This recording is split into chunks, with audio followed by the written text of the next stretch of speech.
जरा सोचिए, एक कहानी जिसके दो पहलू हैं। एक तरफ दुनिया का सबसे बड़ा ग्रीन एनर्जी प्रोजेक्ट जो लाखों घरों को रोशन करने का सपना दिखाता है, और दूसरी तरफ उसी सपने पर भ्रष्टाचार और राष्ट्रीय सुरक्षा से जुड़े संगीन आरोपों का साया। जी हाँ, ये कहानी है खावड़ा रिन्यूएबल एनर्जी पार्क की। एक ऐसा विरोधाभास जिसकी तह तक हम आज जाएंगे। 30 गीगावाट, ये सिर्फ एक नंबर नहीं है, ये वो आंकड़ा है जो इस प्रोजेक्ट को दुनिया का सबसे बड़ा single location renewable energy park बनाता है। मतलब एक ही जगह पर इतनी ज्यादा बिजली पैदा करने वाला कोई दूसरा प्लांट है ही नहीं। तो असल जिंदगी में इसका मतलब क्या है? इसका मतलब है हर साल 1 करोड़ 61 लाख घरों तक साफ सुथरी बिजली पहुंचाना। सोचिए कितना बड़ा इम्पैक्ट है। ये भारत के ऊर्जा भविष्य के लिए वाकई एक बहुत बहुत बड़ा कदम है।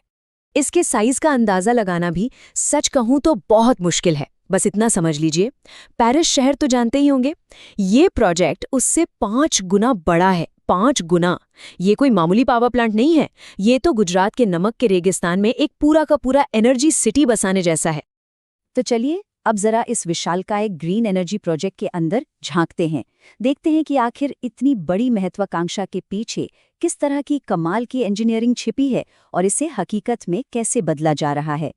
तो ये जो खावड़ा रिन्यूएबल एनर्जी पार्क है, ये सिर्फ एक पावर प्लांट नहीं है। जैसा कि आप देख सकते हैं, ये गुजरात के नमक के रेगिस्तान में बना दुनिया का सबसे बड़ा सिंगल लोकेशन पावर प्लांट है। और देश के जो क्लाइमेट गोल्स हैं, उनके लिए ये प्रोजेक्ट सेंटर में है, मतलब बहुत ही ज्यादा जरूरी है।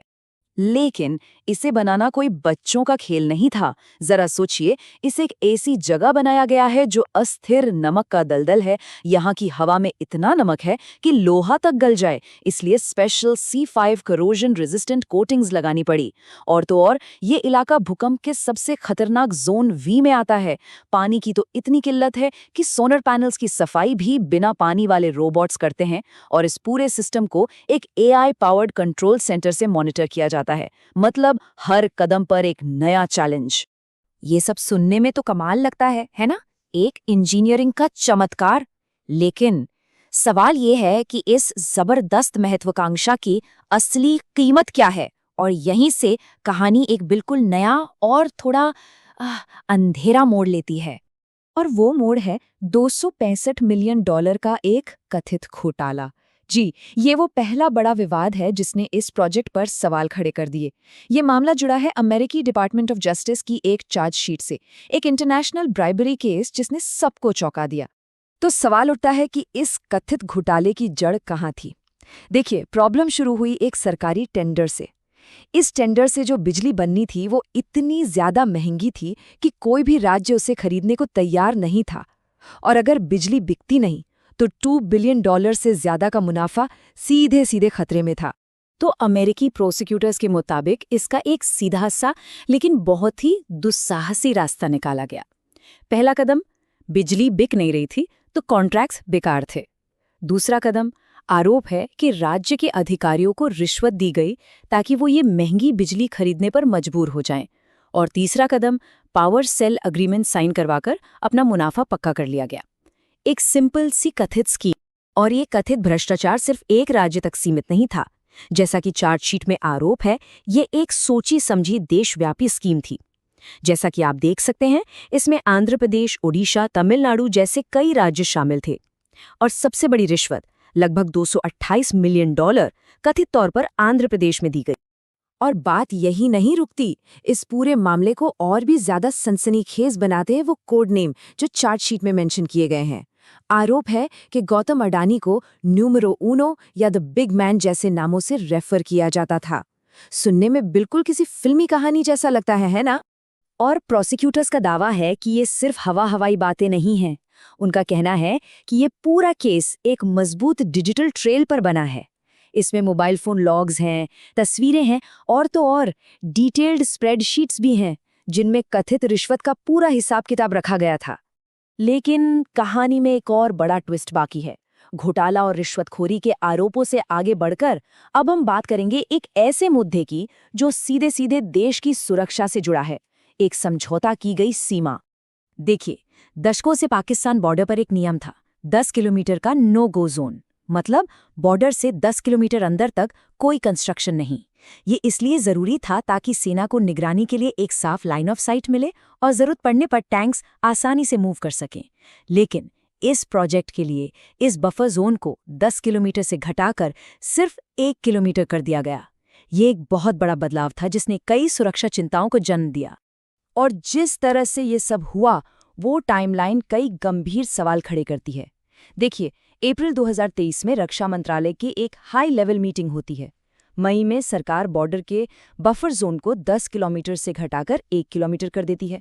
फिर जुलाई में एक सरकारी कंपनी पुराने बफर जोन में अपनी जमीन सरेंडर कर देती है और उसके ठीक अगले महीने अगस्त में वही बेशकीमती जमीन अडानी ग्रुप को दे दी जाती है।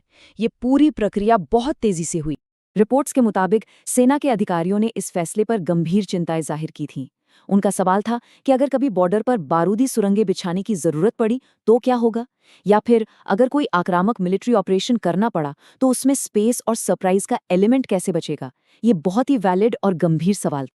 अब जब ये दो बड़े विवाद सामने आए, एक तरफ रिश्वतखोरी के आरोप और दूसरी तरफ राष्ट्रीय सुरक्षा की चिंताएं, तो इसका असर भी तुरंत देखने को मिला। प्रोजेक्ट के लिए एक बड़ा वित्तीय संकट खड़ा हो गया। इसका नतीजा ये हुआ कि विश्वास का एक बड़ा संकट पैदा हो गया। सबसे पहले तो एक बड़े पार्टनर टोटल एनर्जीज ने अपना $444 मिलियन का इन्वेस्टमेंट रोक दिया। फिर इंटरनेशनल बॉन्ड मार्केट, जो ऐसे प्रोजेक्ट्स के लिए फंडिंग का एक बड़ा जरिया होता है, वहां से पैसा आना बंद हो गया। कंपनी के जो मौजूदा बॉन्ड्स थे उनकी कीमतें धड़ाम से नीचे गिर गईं। और तो और ESG वॉचडॉग्स, यानी जो कंपनियां एनवायरनमेंट और एथिक्स पर नजर रखती हैं, उन्होंने कंपनी के ग्रीन बॉन्ड्स को ही टॉक्सिक यानी जहरीला बता दिया।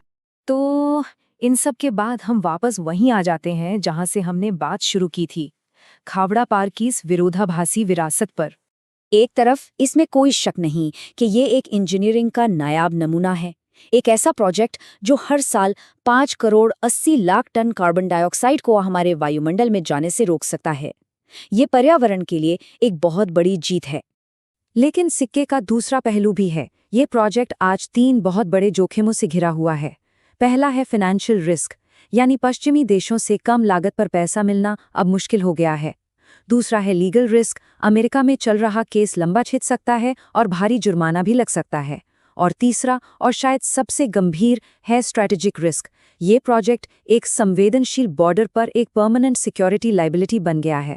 तो आखिर में सवाल बस एक ही बचता है, खावड़ा पाक को इतिहास में कैसे याद रखा जाएगा?